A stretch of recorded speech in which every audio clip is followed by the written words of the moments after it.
अस्सलाम वालेकुम दोस्तों, इस वीडियो की जानिब से हम आपको काफ़ी सारे अपडेट्स देने वाले हैं बिहार इलेक्शन की और जुबली हिल्स इलेक्शन की। वीडियो को शुरू करने से पहले चैनल को सब्सक्राइब नहीं किया तो चैनल को सब्सक्राइब कर लो। बिहार में एनडीए ने काफ़ी मेजोरिटी से जीत हासिल की है और अब बिहार में बीजेपी की सरकार बनने जा रही है। इंडिया अलायंस का बहुत बुरा हाल है बिहार में और एमआईएम ने 5 सीटों पर जीत हासिल कर ली है। हैदराबाद के जुबली हिल्स में जो बाई इलेक्शन हुए थे उसमें कांग्रेस ने जीत हासिल कर ली है। ये इलेक्शन कमिश्नर ऑफ इंडिया की ऑफिशियल वेबसाइट है, इस पे रिजल्ट डिक्लेयर हो चुका है। नवीन यादव जो कांग्रेस के कैंडिडेट हैं उन्हें 98,988 वोट्स मिले हैं और सुनीता गोपीनाथ जो बीआरएस के कैंडिडेट हैं उन्हें 74,259 वोट्स मिले हैं। यानी कि नवीन यादव 24,729 वोटों की मेजोरिटी से जीत चुके हैं। दीपक रेड्डी जो बीजेपी के कैंडिडेट है वो आसपास भी नहीं दिख रहे।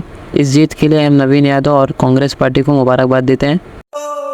दिल आज सबके बाग बाग है, दिल आज सबके बाग बाग है, आज पूरे हुए बरसों अधूरे ख्वाब है। खुशी ये जीत की हम लफ्जों में बयान नहीं कर सकते, खुशी ये जीत की हम लफ्जों में बयान नहीं कर सकते। बस दुआ है मेरे भाई आप जिंदगी के हर एक कदम पर जुबली हिल्स की आवाम के साथ रहे।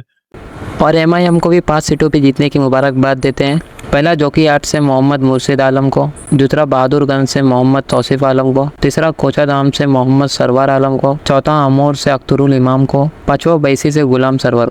इंडिया अलायंस को बिहार के मुसलमानों ने मुंह तोड़ जवाब दिया और बता दिया है कि हम दरी बिछाने वाले नहीं है। जो इंडिया अलायंस एमआईएम को छोटी पार्टी समझ के इग्नोर कर रही थी, उन्हें गठबंधन में लेने से मना कर दिए थे, अब उन्हें अफसोस हो रहा है। फाइनली बैरिस्टर ओवैसी का भी इस जीत पर बयान आ चुका है। बिहार की जीत पर और जुबली हिल्स की जीत पर बैरिस्टर ओवैसी ने क्या कहा सुनिए। जो अब तक नतीजा आया, जो बिहार का नतीजा जिसमें एमआईएम पार्टी के अब तक 5 उम्मीदवार कामयाब हुए और जुबली हिल्स से हमने जिस कैंडिडेट को सपोर्ट किया वो भी कामयाबी मिली। मैं सबसे पहले अल्लाह सुब्हाना व तआला का शुक्र अदा करता हूँ कि उन्होंने अपने फजल और करम से हमारे इस फैसले को अल्लाह ने कामयाबी दी, अल्लाह ने रहम कर दिया। मैं बिहार की आवाम का भी शुक्रगुजार हूँ कि उन्होंने एमआईएम पार्टी के तमाम कैंडिडेट्स को उन्होंने वोट दिया, अपनी मोहब्बतों से नवाजा।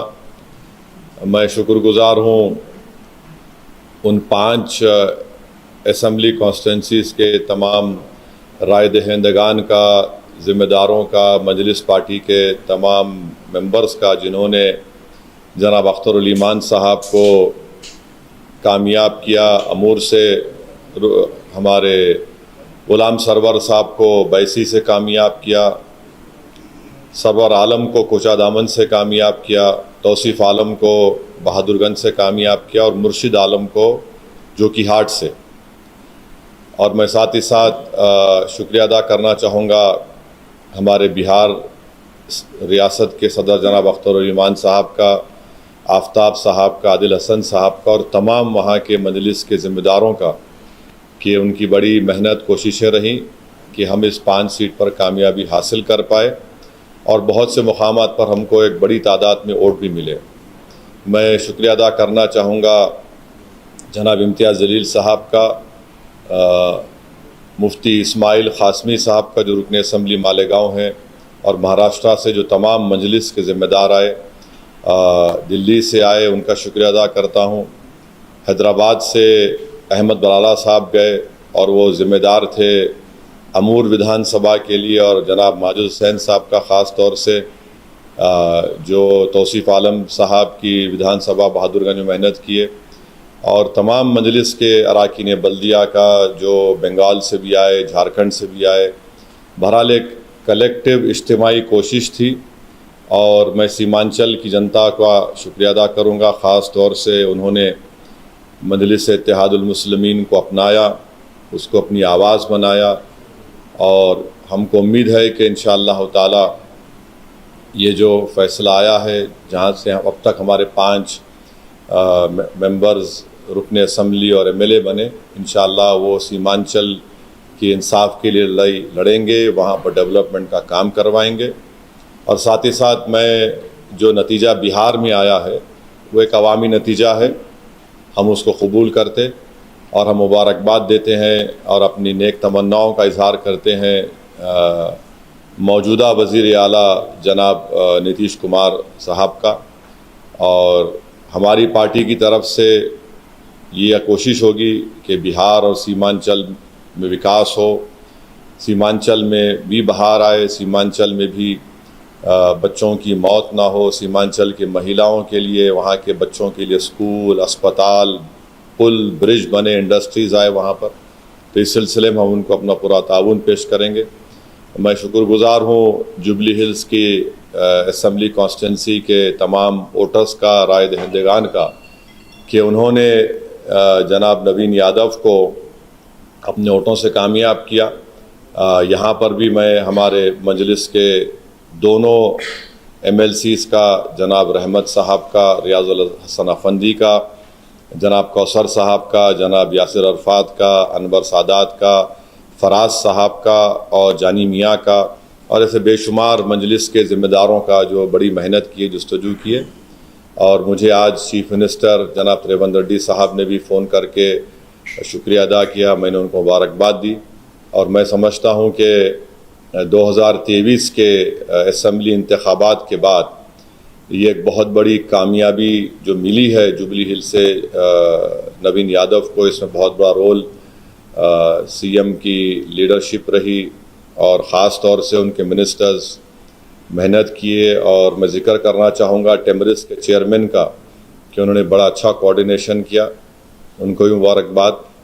और अभी एक बलरामपुर एक कॉन्स्टिट्यूंसी है सीमांचल में, बिहार में, वहाँ पर अभी आज से अभी आधा घंटा पहले जनाब आदिल हसन साहब से मेरी बातचीत हुई थी, क्योंकि 4 EVMs ख़राब हैं। उन्होंने जो कहा कह रहा हूँ, तो VVPAT से काउंटिंग करना चाह रहे हैं और आदिल हसन 700 वोट से पीछे हैं अभी।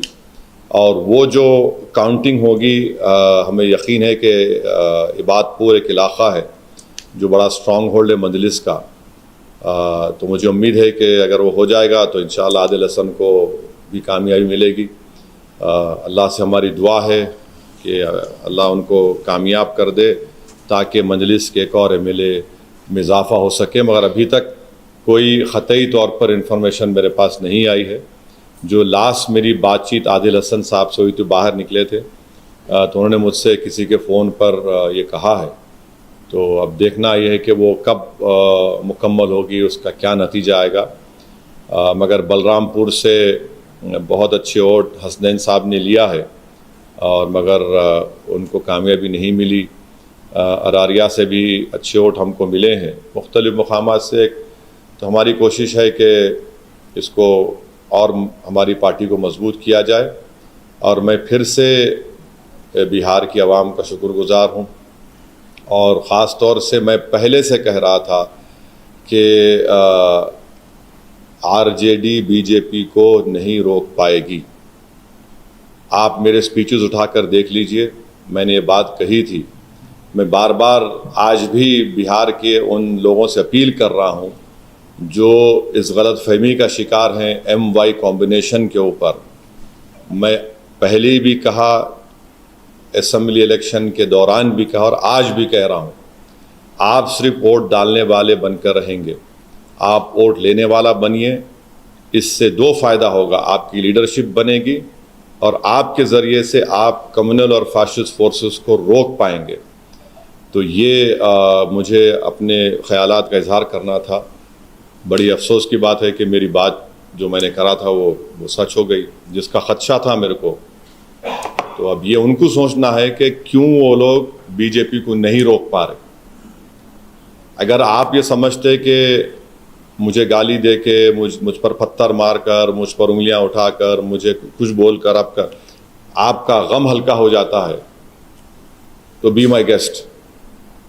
मगर अगर आप वाकई में कुछ कोर्स करेक्शन करना चाह रहे, अब जैसा मैं सुना अखिलेश यादव का स्टेटमेंट आया, उन्होंने बोले SIR की वजह से, कब तक आप ऊपर बकवास बात करेंगे? छोड़िए इसको, आप देखिए आपकी कमजोरी कहाँ है। अगर आप इस तरह से सोचते रहेंगे कि हम ये हैं और हमको जनता वोट डालेंगी, ऐसा नहीं होने वाला है। आपको इन सबसे पहले तो आपको बड़ा हम्बल होना पड़ेगा। अगर आप ये समझेंगे कि हम राजा हैं और वोटर हमारी प्रजा है, तो वो ज़माना ख़त्म हो गया। इसके मुतालिक आपकी क्या राय कमेंट कीजिए और आगे के अपडेट्स के लिए चैनल को सब्सक्राइब कर लीजिए। अल्लाह हाफिज़।